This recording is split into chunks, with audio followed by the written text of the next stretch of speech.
Vamos ficar de pé para ler essa palavra? Eu não gosto de assembleia, viu, irmãos? Eu não gosto de perder tempo do culto com assuntos administrativos. Isso interessa a alguns, mas a maioria não interessa, porque a gente veio aqui para adorar, para receber de Deus. E muitas vezes a pessoa chega aqui quebrada, caída, abatida, quer uma palavra da parte de Deus, e a gente trata de coisas administrativas. Mas uma vez por ano não tem jeito, é lei. Eu preciso tornar isso público, para ser registrado em ata, para ser registrado em cartório, para poder movimentar a empresa chamada Primeira Igreja Batista do Jardim Betânia, que tem um CNPJ e que a gente tem que estar respaldado pela lei. Então, um domingo a gente tem que perder alguns minutos desses no ano para fazer isso. Eu peço perdão aos irmãos. Eu queria ler com você Marcos 14, versículos 3 a 9, e deixar uma palavra rápida para você aqui nessa manhã. Estando ele em Betânia, falando de Jesus, reclinado à mesa em casa de Simão, o leproso, veio uma mulher que trazia um vaso de alabastro cheio de bálsamo de nardo puro, de grande preço, e quebrando o vaso, derramou-lhe sobre a cabeça o bálsamo. Mas alguns ouvem que em si mesmos se indignaram e disseram: para que se fez esse desperdício do bálsamo? Pois podia ser vendido por mais de 300 denários, que se dariam aos pobres, e bramavam contra ela. Jesus, porém, disse: deixai-a, porque a molestais. Ela praticou uma boa ação para comigo, porquanto os pobres sempre os tendes convosco, e quando quiserdes, podeis fazer-lhes bem. A mim, porém, nem sempre me tendes. Ela fez o que pôde, antecipou-se a ungir o meu corpo para a sepultura. Em verdade vos digo que em todo mundo, onde quer que for pregado o Evangelho, também o que ela fez será contado para memória sua. Amém, amados? Deus fala ao nosso coração nesse pouco tempo. E ajuda-nos a crescer nesse pouco tempo, um pouco mais na palavra e no conhecimento de Jesus. Nossa oração é essa no nome de Jesus. Amém e amém. Senta um pouquinho, amado. Eu queria mostrar algumas coisas aqui importantes para você, à luz até do que nós acabamos de fazer aqui agora de manhã, elegendo novos nomes que vão me ajudar a coordenar essa enorme igreja, esse leque enorme de serviço que essa igreja presta no caminho. Alguns de vocês não imaginavam que a igreja tinha tantos cargos e tantas funções, e olha que a gente enxuga todo ano ao máximo, para que a gente nunca tenha um cargo que não funcione na igreja. Eu conheço igrejas que tem 50 membros, tem mais cargo que a nossa, mas não funciona 95% desses cargos, é só nome. É só uma forma de dizer assim: você é o diretor disso, você é o diretor... É só para o cara dizer: eu sou... Só isso. É só a massagem no ego. Como nós não trabalhamos egos aqui, nós trabalhamos para a glória de Deus, não é? Nós entendemos que todos são importantes, ninguém é imprescindível. Deve estar conosco só aquele que conosco queira estar, e devemos respeitar aqueles que não estão conosco porque acham que conosco não devem estar. Devemos permitir que todos os que queiram vão e vão em paz, e vão abençoados. Agora, os que ficam e querem trabalhar, esse texto ele traz algumas lições muito tremendas para nós. Eu queria compartilhar com vocês nesses 10 minutinhos, se é que isso é possível para o Neil. Uma mulher se aproxima de Jesus, que estava em Betânia, na casa de Lázaro, e do nada ela quebra um vaso de alabastro, um vaso de bálsamo, aliás, que valia 300 denários. Um denário era o salário que um trabalhador recebia por dia lá. Quanto é que você recebe por dia? Naquela época, todo trabalhador ganhava um denário por dia. O texto diz que o bálsamo valia 300 denários. Então o bálsamo, ele valia quase que o salário de um ano inteiro. 300 dias de salário. 300 dias, ou seja, o salário de 10 meses, porque o ano tem 360, são 12 meses, não é? A mulher pega esse bálsamo que equivale a 10 salários teu, ou meu, ou dela, quebra para lavar o pé de Jesus. Alguns discípulos que estavam ao redor ficam indignados: meu Deus, que loucura, essa mulher está fora de si, ela é doida. Como é que ela pode fazer um desperdício tão grande? Como é que ela pode estar jogando dinheiro fora dessa gente? Podíamos vender esse dinheiro e comprar comidas para os pobres. Em outro evangelho diz que quem falou isso foi Judas, o Iscariotes. Jesus se levanta contra os discípulos. Jesus fica contra a população eclesiástica, digamos assim. Jesus fica contra todo mundo, porque eles bramavam contra ela. Jesus vai contra o povo, Jesus vai contra a maioria e fica do lado da mulher que faz o, aspas, desperdício. Jesus vai contra o povo a favor de uma mulher. Jesus vai contra a maioria a favor de um indivíduo. Então aqui lança logo por terra essa ideia de que a voz do povo é a voz de Deus. Jesus foi contra o povo. Agora, esse texto diz que quando nós estamos diante de Jesus, seja por ação ou por omissão, nós estamos desenvolvendo algum tipo de atitude. E aqui nesse texto nós vemos 3 tipos de atitudes que alguém pode tomar diante de Jesus. E a primeira dela vem através dessa mulher. São aqueles que fazem para Jesus e dão o melhor. Essa mulher, ela não economizou. Essa mulher, ela não ficou olhando para o bálsamo falando assim, ai meu Deus, vale muito, será que dar isso para Jesus, investir isso no pé de Jesus, investir isso como prova do amor que eu tenho de Jesus, materializar o meu amor por Jesus através desse bálsamo, será que não é demais? Será que não é jogar dinheiro fora? Não, ela não pensa. Ela se apaixonou por Jesus. Ela amava Jesus de todo o coração, porque Jesus já a havia alcançado com a graça. E ela queria dizer isso para Jesus, mas não queria que fosse da boca para fora, porque dizer eu te amo é fácil.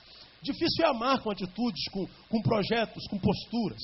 Difícil é materializar esse amor. E ela então diz, o que eu posso dar para Jesus que Jesus já não tenha, que já não seja dele? Ela olha dentro do que tem e ela vê um bálsamo. E ela pega esse bálsamo e ela desperdiça aos olhos humanos, aos pés de Jesus. Ela faz para Jesus e ela dá o melhor. Ela diz que ama Jesus e transforma esse amor numa obra. Ela diz que tem fé em Jesus e essa fé é provada com obra. A gente lembra de Tiago capítulo 2, versículo 14, que proveito meus irmãos, se alguém disser que tem fé e não tiver obras, né? Porventura essa fé pode salvá-lo? Jesus está dizendo nesse texto, através de Tiago, que dizer que tem fé, mas não exercitar essa fé, mesmo que ela exista, porque ela não é transformada em fruto, é como se ela não existisse. Ela é fé, mas é fé de defunto. Jesus está dizendo que o que nós fazemos para Ele tem que ir além do verbo, tem que ir além do discurso, tem que ir além da pregação. Isso tem que ser materializado. Nós devemos fazer o melhor para Deus. Essa mulher fez isso. Há um segundo grupo. Há os que fazem, mas não com o coração sincero, ou seja, não fazem o melhor. No versículo 5, 4 diz que alguns houve que em si mesmos se indignaram e disseram, para que se fez este desperdício do bálsamo?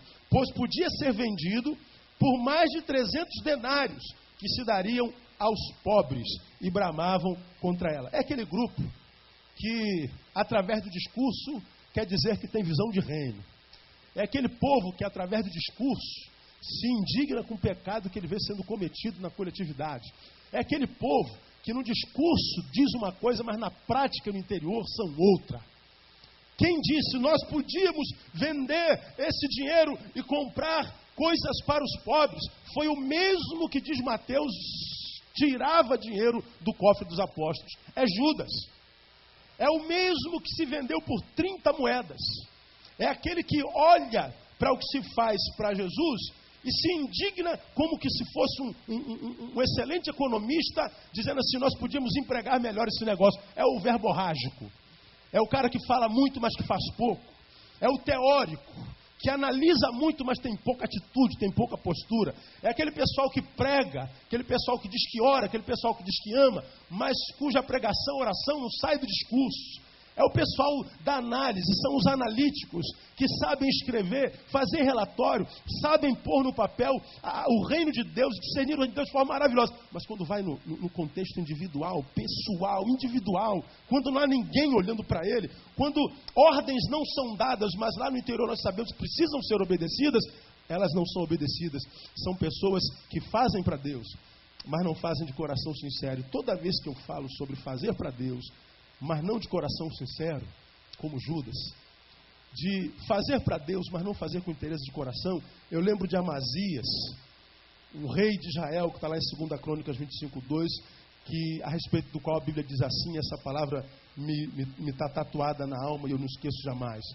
Diz que Amazias fez o que era reto aos olhos do Senhor, mas não fez com inteireza de coração. Seu reino foi amaldiçoado. Essa palavra, ela me fala muito ao coração. Amazias, olha o texto, fez o que era reto, o que era bom aos olhos do Senhor. Tudo que ele fez, olhando Deus, dizia, eu gosto disso.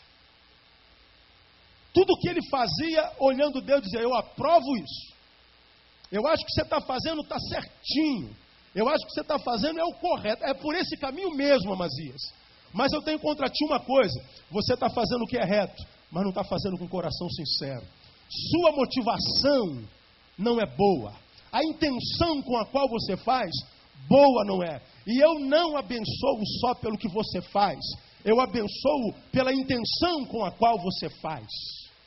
Eu abençoo muito mais a intenção do que a ação. Tanto é que Jeremias 48:10, prego sobre isso lá em abril, diz assim, maldito todo aquele que fizer a obra do Senhor como? Digam vocês. Relaxadamente. Maldito não é quem não faz a obra do Senhor. Maldito é quem faz a obra do Senhor como? Relaxadamente. De qualquer jeito. Como diria por aí, nas coxas. Empurrando com a barriga. É alguém que diz, olha, eu faço, eu desenvolvo. É esse pessoal aqui que nós citamos, que disseram assim, pastor, sou disponível. Mas quando chega os primeiros embates da vida, quando começam a aparecer no seu ministério os primeiros desistentes, quando vem a primeira crítica, eles dizem assim, eu não vou fazer mais não, porque o povo não quer nada. E quem disse que o povo quer? Quando é que o povo quis, alguma vez na vida? Onde é que está escrito que todo mundo quereria? Onde é que está escrito na Bíblia que fazer a obra do Senhor seria uma ação inconsequente? Qual servo de Deus na Bíblia ou na história da humanidade que em desenvolvendo a obra de Deus não foi perseguido, não foi mal interpretado, não foi abandonado, não teve prejuízo emocional, financeiro, familiar, existencial? Servir a Deus não é uma atitude inconsequente, ela traz consequências positivas e negativas. O que mantém o nosso trabalho abençoador àqueles a quem nós ministramos e a nós mesmos é a intenção com a qual a gente faz. Então esse texto está dizendo que aos que fazem, mas não fazem com coração sincero. Não basta fazer a obra de Deus. Tem que provar para Deus que você está fazendo de todo o coração. Por isso, a vida de alguns são abençoadas e a vida de outros não são abençoados. Por isso, alguns ministérios, embora corretíssimos, não são abençoados e outros são abençoados. Porque Deus não olha só o que a gente faz, a nossa ação. Deus olha a nossa intenção. Deus não pergunta só, o que você está fazendo para mim, filho? Deus pergunta, por que você está fazendo, o que você está fazendo para mim? Por que você faz o que faz? Com que intenção você faz o que faz? Porque se a intenção que te leva a fazer o que faz não for uma intenção que brote do coração de sinceridade, o que você faz, mesmo sendo feito, não significa nada. E esse texto diz que Judas e alguns com ele diziam, essa mulher estava jogando dinheiro que podia ser usado para os pobres, mas o pobre só estava no discurso dele, não no coração dele. A intenção de administrar o dinheiro estava só na cabeça dele, mas não no coração dele. Deus não abençoa ações, Deus abençoa intenções. E aos que, terceiro lugar, aos que fazem e dão melhor, aos que fazem e não de coração sincero, e aos que julgam os que fazem. É o mesmo Judas. A mulher está fazendo e ele está implementando um juízo contra ela, está bramando contra ela. Não faça uma besteira dessa, pelo amor de Deus. Que desperdício é esse? Ela está fazendo e ele está julgando. E o juízo é produto da visão. Quem julga está mostrando a visão que tem. Porque na cabeça de Judas, quando ele vê a mulher prostrada de joelho, derramando bálsamo, ele olha para o bálsamo. Jesus, quando vê essa mulher prostrada de joelho, derramando bálsamo, Jesus olha para a mulher e para a intenção do coração. A visão de Judas está no bálsamo, a visão de Jesus está na mulher e no coração dela. De modo que quando a gente encontra no caminho com gente que questiona onde é empregado aquilo, onde é empregado aquilo, por que fez aquilo, por que não fez aquilo, não podia ser, são os discursivos, a gente sabe exatamente onde é que está a visão de cada um. É como aquele pessoal que não tem misericórdia, que está sempre na igreja vendendo a imagem de santarrão e fica indignado com o pecado, mas com o pecado dos outros. Que dia foi aquele, amor, que um pastor ligou para mim? Foi segunda ou terça? Já era bem tarde da noite. Ele ligou, pastor, pelo amor de Deus. Segunda-feira. Um pastor, eu não conheço o pastor, ele ligou para mim desesperado. Pastor de juventude de uma igreja. Ele cometeu um pecado. Ele escorregou na casca de banana e caiu, mas se levantou. Pediu perdão. Mas a igreja trucidou. Ele foi conversar com o pastor presidente, ele falou, pastor presidente, eu não converso com pastores pecadores. Eu não quero papo com você. Você me decepcionou. Nunca esperei isso de você. Você foi uma decepção para mim. E ele desesperado, perdido, não apareça mais aqui. Escreva uma carta de exclusão. É como nós não. É como as igrejas fazem. O sujeito pega, faz uma cartinha e pede a sua exclusão. Aí o cara é obrigado a escrever a cartinha, pega a exclusão. E a igreja exclui e depois, hipocritamente, fica de pé. Irmãos, vamos orar pelo irmão fulano, que acabou de ser excluído. Porque isso é diabo puro. Isso é uma ação diabólica em nome de Jesus. E ele desesperado, pastor, o que eu faço? Eu falei, cara, não tem o que fazer, você vai... Está excluído. Mas pastor, eu vou perder o meu ministério, um pastor excluído. Eu falei assim, ó, eles te excluem lá. Eu não tenho função para você na minha igreja. Vem para a minha igreja, eu perto tua casa de reconciliação. Você vai se tornar membro da igreja. Você vai ser um pastor de novo, membrado na igreja batista. Depois você dá rumo na tua vida aí, irmão. Pastor, o senhor me recebe na sua igreja agora. Ele te exclui lá no domingo, segunda-feira, eu te recebo na minha igreja. Mas pastor, o senhor está sabendo o meu pecado? Eu falei assim, esse é o teu pecado, eu tenho uns outros que são meus. E lá na minha igreja tem um monte de gente que também tem os seus pecados. Ou você também não tem pecado na vida? Dá uma olhadinha para o irmão que está do seu lado, vê se ele não tem cara de pecador. Olha aí. Tem, irmão.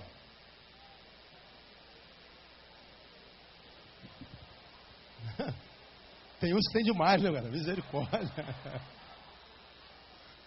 Pois é. Aí, a gente trata os outros com indignação. É um pecador, é um pecador. Meu irmão, se botasse um chip aqui na tua mente, ó, um plugzinho, e se fosse produzido num telão ali, ó.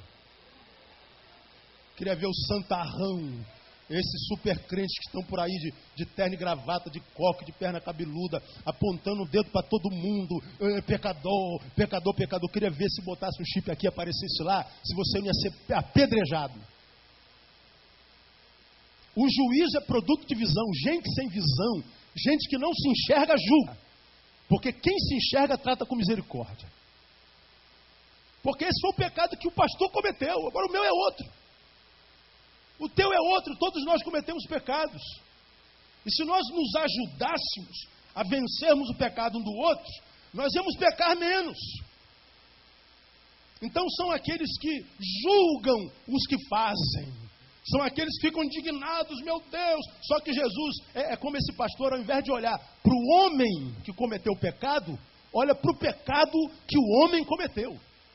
E Jesus, se fosse olhar para o meu pecado, para o seu pecado, para o nosso pecado, o que sobraria sobre nós era juízo, fogo, de enxofre. Mas Jesus, ao invés de olhar para o nosso pecado, olha para nós e nos ama. Como diz Marcos, ele olhou a multidão e a viu como uma multidão sem pastor, de ovelhas sem pastor, uma multidão de ovelhas perdidas.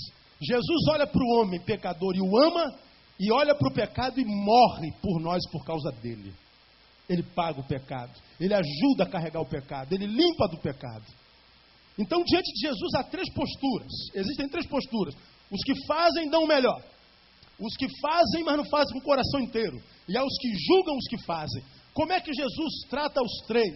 Termino.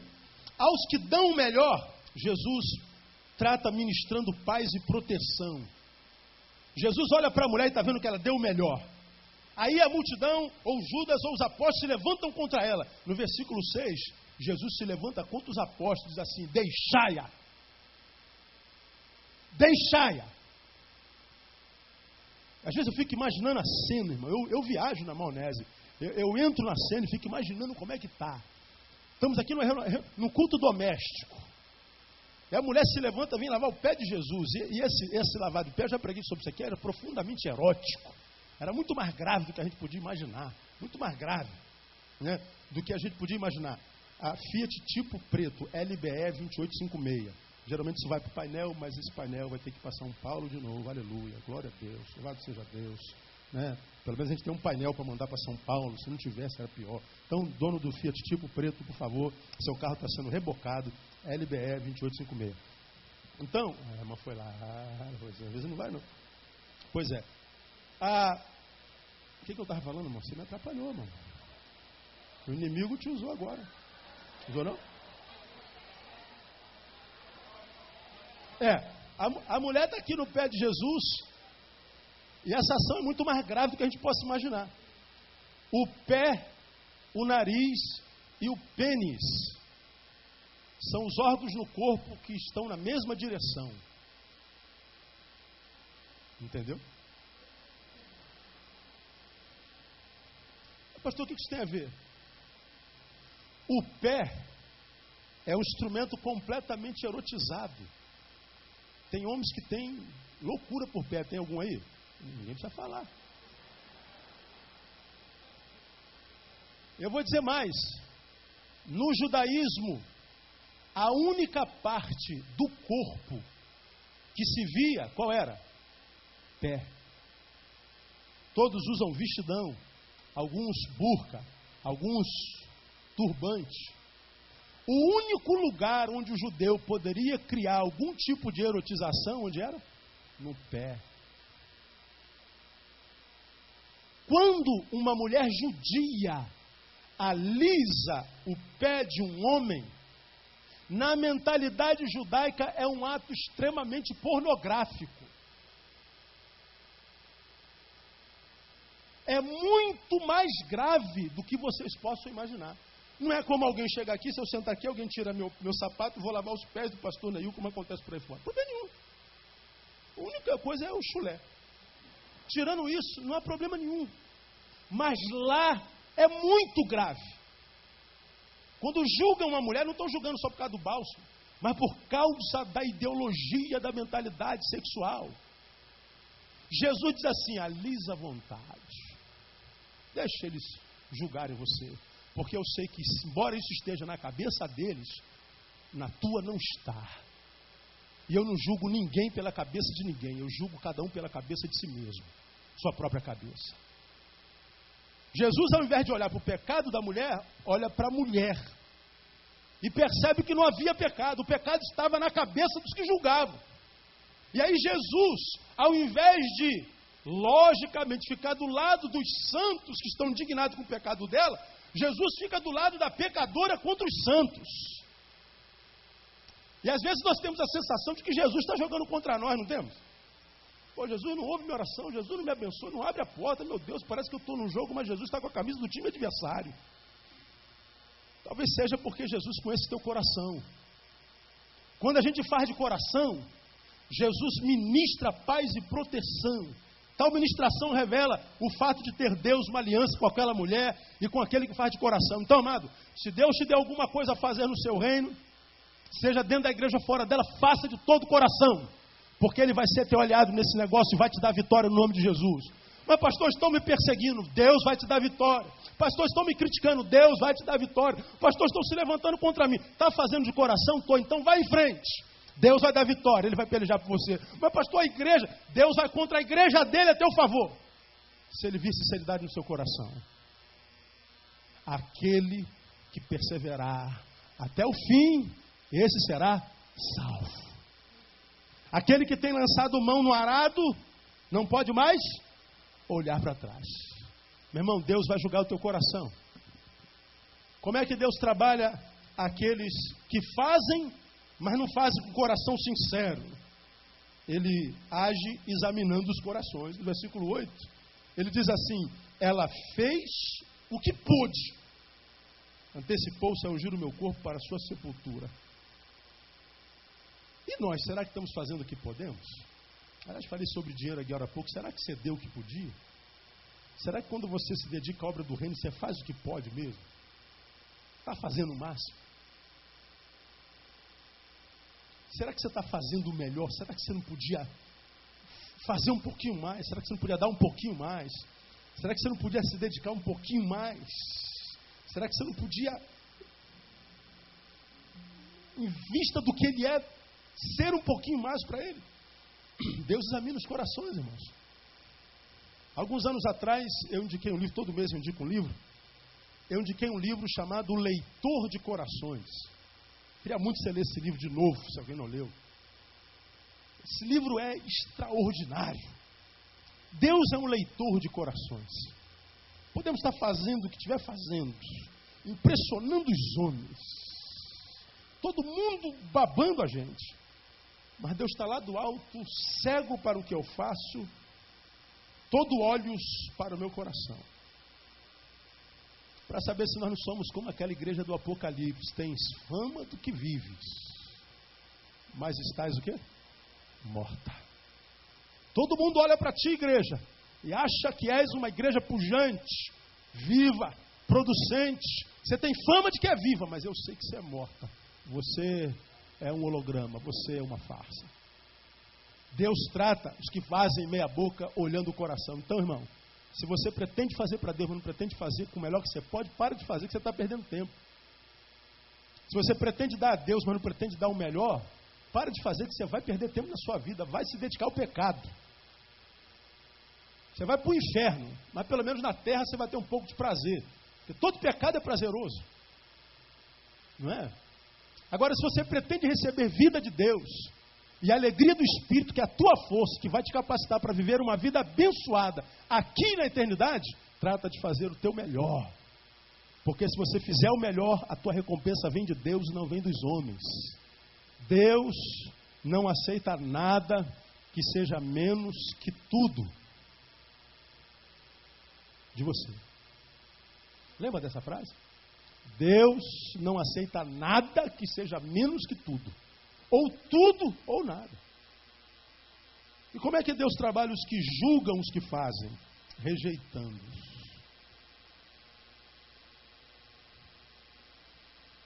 Nesse mesmo versículo, quando Jesus disse: deixai-a, porque a molestais, ela praticou uma boa ação para comigo. Jesus está dizendo assim: eu a aceito e rejeito vocês.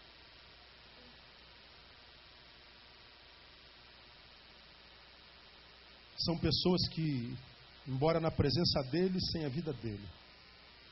Porque tais palavras de Jesus revelam sua rejeição à visão dos críticos. Amados, eu tenho ministrado a palavra de Deus aqui no coração de vocês. E eu tenho dito ao longo desses anos que tenho pedido a Deus para que não me permita ministrar uma coisa que eu mesmo não vivo, que não seja realidade na vida do Neil. E quando se trata de fazer para Deus, a primeira coisa que eu lembro que é para Deus que se faz.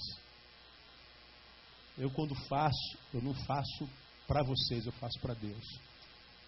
Quando vocês fizerem, não façam para mim, façam para Deus. Porque se fizer para mim, de qualquer jeito serve, irmão. Se me der... Ontem eu comi arroz com farofa e angu. Olha que prato maravilhoso. A irmã fez até uma cara feia ali. Jesus tem misericórdia. Ah, tinha ovo também, né, irmão? Ovo. Arroz, 2 ovos moles, joguei farofa e botei angu por cima. Sangue de Jesus tem poder, mano.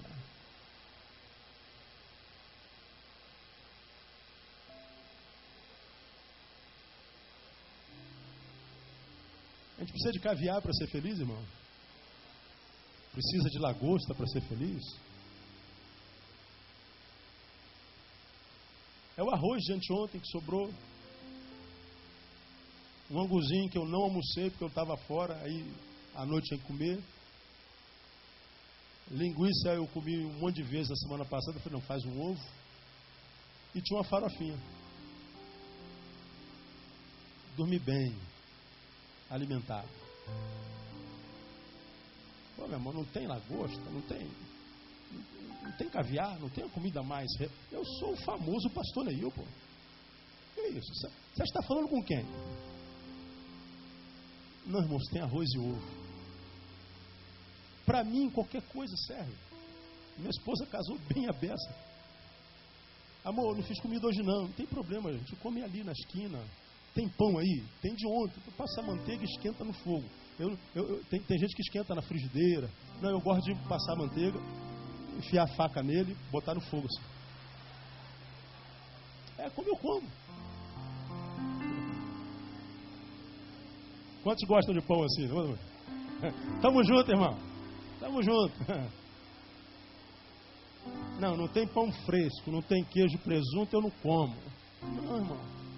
Vai jogar o pão fora. Lógico, ela está falando para contar a bênção. Eu não como isso todo dia, né, irmão? Que isso? Eu também casei bem a beça, lógico. Né? Agora, a gente não precisa de muito. Qualquer coisa para a gente serve, irmão. Serve, chupa uma laranja, toma um suco. Agora, para Deus, qualquer coisa, irmão. Se você pode fazer caviar para Deus, não vem com esse negócio de arroz com ovo para Deus, não, irmão. Se você pode dar 10, não vem com esse negócio de dar 1, não, irmão. Se você pode fazer o máximo, não faça metade. Porque Ele é Deus. E Ele é digno de toda a honra, do nosso melhor, da nossa glória, da nossa vida. Ele é digno da nossa dedicação total. Ele é digno do nosso trabalho, da nossa formação. Você se tornou médico, não se tornou médico só para você não, cara. Você se tornou médico para Deus, para servir a Deus. Você se tornou engenheiro. Você se tornou doutor em informática. Você se tornou gari. A tua profissão é para glorificar o nome de Jesus também. Você não se tornou o que se tornou só para ficar rico e ganhar dinheiro, não. Você se tornou para a glória de Deus. Agora, o que você faz para Deus com a tua profissão? Com essa dinheirama toda, com essa casa linda que você tem? O que você faz com essas bênçãos todas? Você não sabe por que a vida está assim. E eu tenho dito e não canso de repetir, tem gente que é tão pobre que tudo que tem na vida é dinheiro, mais nada. Morre sem viver. Nasce e morre sem ter conhecido vida. Com o bolso cheio, infeliz. Fica tudo aí. Leva nada para o túmulo. Mas não sabe que a vida encontra sentido quando a gente estende a mão, quando a gente empresta ouvido, quando a gente tem contato com a natureza, com os bichos, com as plantas. Quando a gente é gente como gente tem que ser, na simplicidade. Quando a gente paga o preço para abençoar alguém, o pastor lá está excluindo, vem para cá que eu te abençoo. Ele vai meter a língua em mim lá. E a sorte dele é que ele mete a língua lá, que se ele meter a língua aqui, eu corto a língua dele também.